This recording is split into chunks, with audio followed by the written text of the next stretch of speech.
Hi everyone, good morning. So I was really blessed last night. I got to see the auroras in the middle of the city. I was quite surprised because usually you can't see them in the city because of the lights. But I went out onto my balcony and I was able to see them, and the stars were also so bright yesterday. It was pretty amazing because you don't usually get to see that many stars in the city. I wanted to go up, but our rooftop closes at 11, and the brightest time to see the auroras is between 11 p.m. and 2 p.m. So it was fine. I stood out on my balcony. The security guards are really nice in my building. He offered to take me up. So I told him, no, it's okay. If there's a restriction, then, I don't want to go up. But I stood on my balcony and I got some really nice photos. And I also saw the ones that people posted from downtown Toronto. It's pretty amazing to see them. And to see them in the city is even better. It was really cold last night, but I just bundled up and it was a blessing for me. Really good to see them. So today I'm going on to this next chapter, and it's day 1 of the law of explosive growth. And it's talking about basically a paradigm shift. So when we're leading leaders, we have to focus on dealing with a few people and being strategic about it, not focusing on the masses. Of course, like when we do our communications and things, we send them out to the whole organization. But when we're leading other leaders, you'll find that we are trained to be strategic.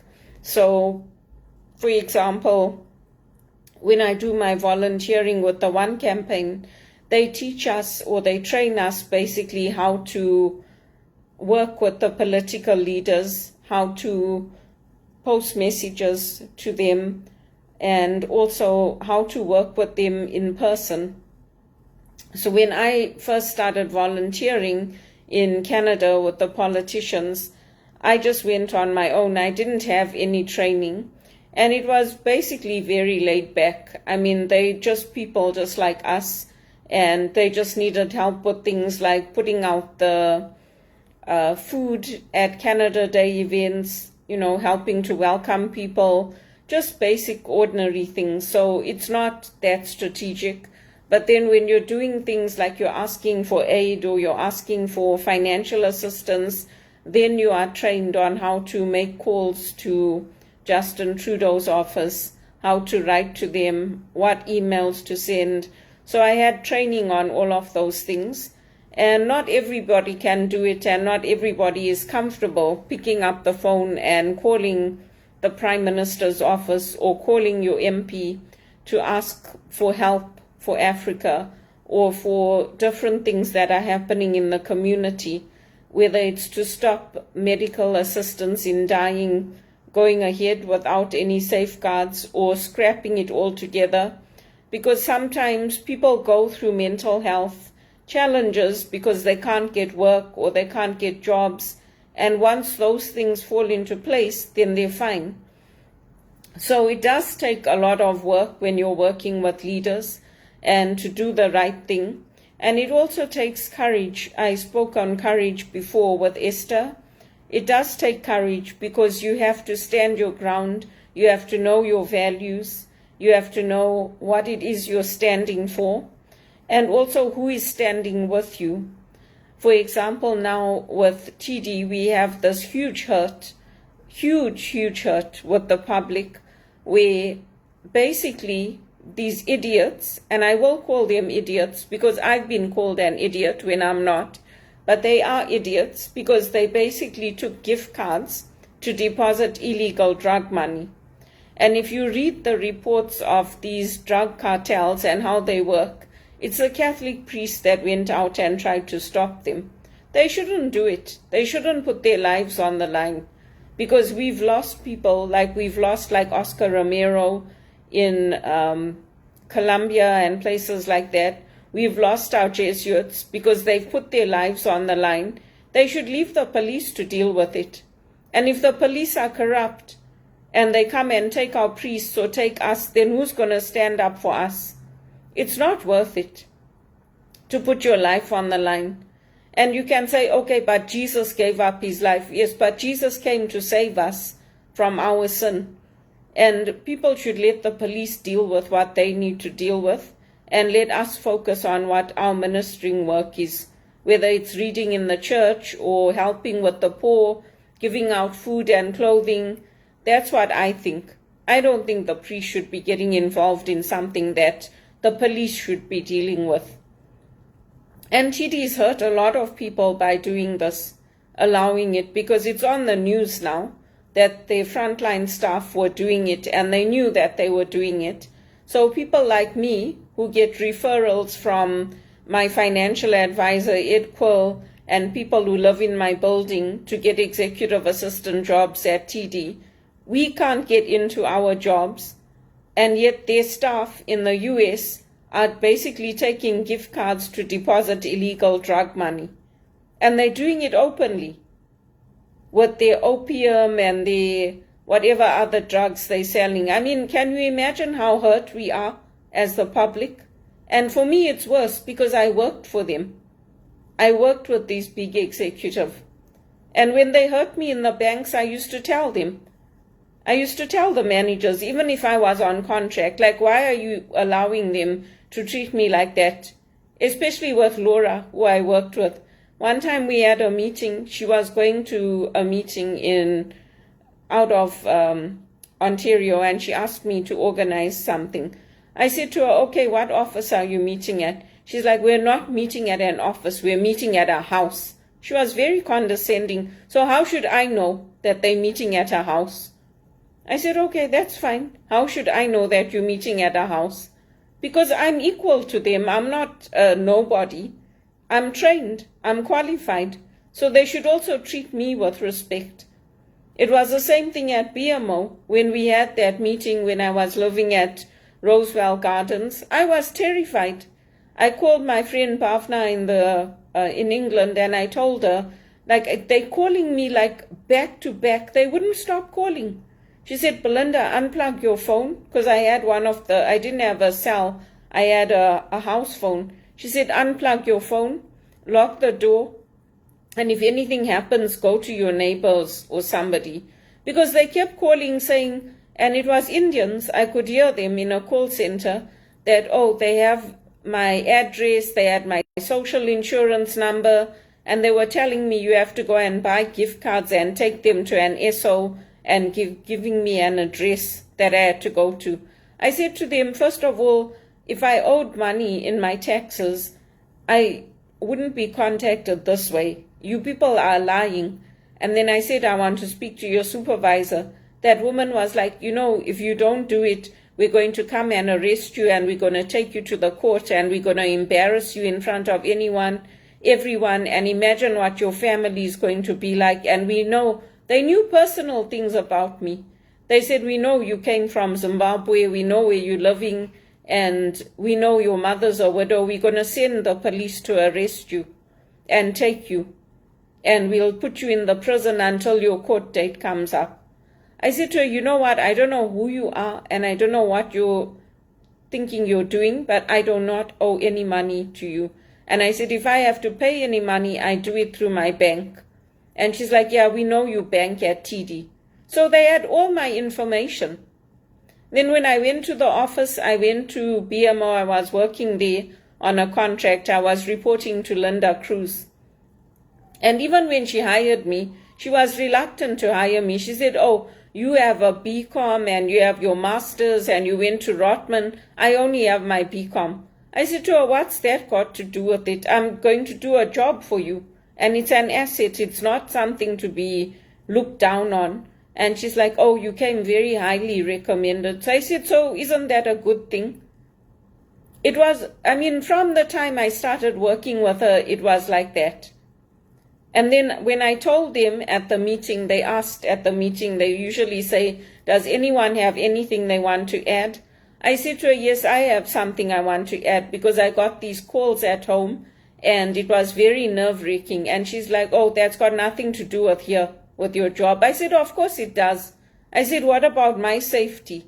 I said, my friend in England, Bhavna Taylor, told me that they're coming up dressed as police and to be careful, and they're taking women into trafficking. And she just looked at me like I was crazy, and she's like, right, business as usual, let's move on to the next thing. They hurt me in the banks. They hurt me over and over and over, and when I used to try to get in touch with Jason Peel and with Robert Linklater and all these people I worked at, they wouldn't let me. They hurt me. For what? I did right by the banks. I reported what was right, even at the airport. I reported what was right, and I got summoned to the police station. I mean, if somebody likes you in the workplace, what business is that of the government officials, of the airports, everywhere you travel? Can you imagine how embarrassing it was for me? And this has been going on since I came to Canada. I wrote to Justin Trudeau, I called his office, I got no support from anybody. I carried on with my volunteering in the church and with the One campaign and other places that I went to, but I didn't deserve it. Oh, she's here. Oh, Eddie likes her. So who cares? I'm there to do a job, and because of all of this, I couldn't get any permanent jobs. People that came in after me from Ghana and Nigeria, they're getting the contracts in the banks. They're getting the jobs at BMO, at TD, at RBC. They take me on the contract and then they let me go. Oh, you did a phenomenal job. We're going to give you a 2-year contract. We're very happy with you. Then you come home, the agency calls you and says, oh no, don't go back. There's no job. Why? Where's Teresa Bowman? Where's Warren Bell? Where's Evan Mamis? Where's Ed Hawara? Where's all these people I supported? Why aren't they fighting for me to get me an executive assistant position in the banks? Where's Jason Peel? Rajiv Chib tried to help me. He's the only one that tried to help me to get a position, a permanent position. Where's all the others? And yet all these people that are doing all this drug money, taking gift cards, the executive know it's happening and they're supporting them. All these Indians coming in, working at Teleperformance, boasting to me that they bought their credentials, their father's a diplomat and they couldn't wait to leave India to come here to work in the call center, coming to work drunk. They're getting promotions. They're keeping them. They're accommodating them. When I told them at Teleperformance I need accommodation, they wouldn't accommodate me without a doctor's note. In Canada, you don't need a doctor's note. But because they were so hard on me, I got that doctor's note. I told them I can't work overnight. I've been through a harassment case. I've been through a police investigation.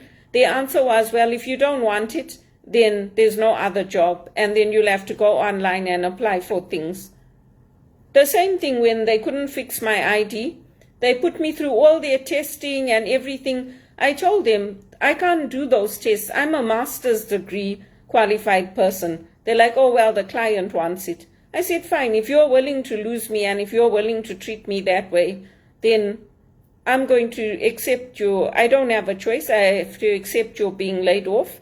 But you need to look at my scores. You need to talk to my supervisors. The recruiter's telling me, oh, your scores were not good. I said to her, who did you talk to? Which supervisors of mine did you talk to? Because I can tell you, I won Employee of the Month many, many times on my campaigns. I won Employee of the Month within I wasn't even a month on the job and I won that in a sales position. So who did you talk to? And then she's telling me, oh, don't swear at us. And I said to her, I didn't swear at you. Don't accuse me of swearing at you. I got tired of it because this is what happens to me over and over and over in Canada. I ask for an accommodation for Good Friday. Oh no, it's a business need. You have to work. But if somebody wants Eid off or Diwali off, they get it without a problem. I'm tired of it.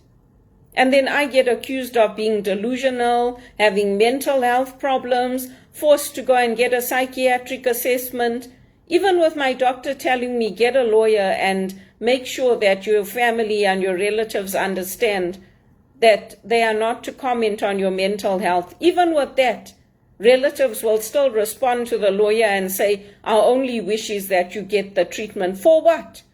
Why would you want somebody who's innocent to go and get psychiatric treatment when I haven't done anything wrong? And this has been going on since I was a kid.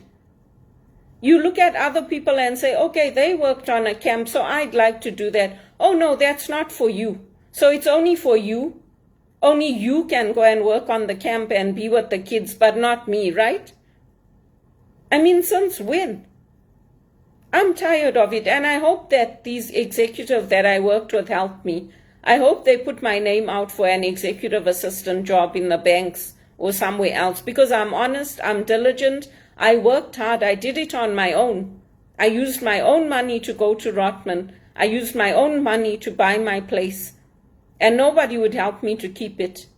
My dad and my parents and I, we helped so many people. We are all those people. Even when I lived with Auntie Elsa and them, the De Silvas, I didn't just sponge off them. I helped. I helped in the house. I was part of the family. And I did a good job at Teleperformance. So if they're going to turn around and tell the public that, oh, my scores were not good and I didn't do that good, you better be careful, because my supervisors will tell them the opposite. My scores were damn good. If my scores were not good, I wouldn't have won Employee of the Month so many times. I wouldn't have gotten gifts from the clients. I wouldn't have been sent biscuits at home for Valentine's Day, cookies and all that. If I was a terrible employee, I wouldn't have survived 5 years of being abused on calls and have people take their frustration out on me. Since when? I hope Bharat Masrani cleans up the board, and I hope they clean up their act, because this is not acceptable. They're hurting me and they're hurting thousands of others. I want my executive assistant job. I want that good paid job. I want to travel. I want to be able to get into the good banks and the EYs and the Deloittes and all these places, because I deserve it. Oh, we do it by family. So what about my family? What about our reputation? We also worked hard, and we didn't only work hard here. We worked hard in Zimbabwe. We volunteered. I volunteered in Zimbabwe, in South Africa, in England. What about all that? What about being nominated for the Canada 150 award? But people can go around burning the flag, saying death to Canada and from the river to the sea and all this nonsense and all this crap, and they can do it openly. And yet people like me will get summoned to the police station and be told at BMO by Linda Cruz, let's move on to the next thing. I'm not a kid. They need to wake up, because this is insidious what's happening in the banks, and it needs to stop. It needs to stop, and people need to stop getting me out of my jobs. I need to be able to go in and do my work without somebody unprovoked going to the supervisor and saying her religion is not only important to her. I never said anything to you about your religion. So leave me to work and leave me to do my work and give me the promotions and the good paid jobs, instead of giving me a final warning because I raise my voice back at the customers when they're rude to me. What, am I a kid? I'm supposed to just take it? Just like I took the hidings when I was a kid for other people doing wrong? Wake up. And it's the whites mainly that are doing it. Wake up.